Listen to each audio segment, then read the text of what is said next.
कसम खाएर भन्न तिमीलाई यो मिठो लागेको छैन। खाऊ कसम। कस्तो के खान मन लाग्यो फ्रुट्स ल्याइदिनु न भनिन्। अनि मैले फ्रुट्स यसरी ल्याएर काटेर निम्बु निमक खोर्सानी यसरी मिलाएर ल्याएर दिएँ। ल्याएपछि उनको मुख बिग्रियो यसरी।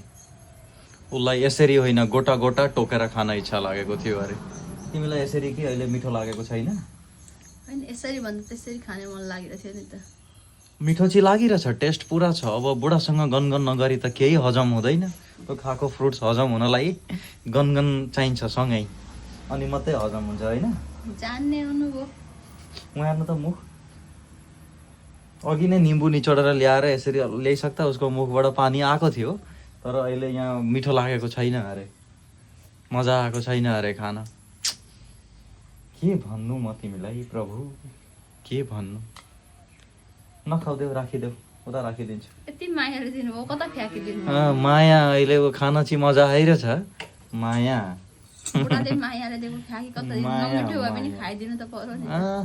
मेरो लागि खाइदिनु पर्यो। एकदम मिठो लागेको छैन उसलाई।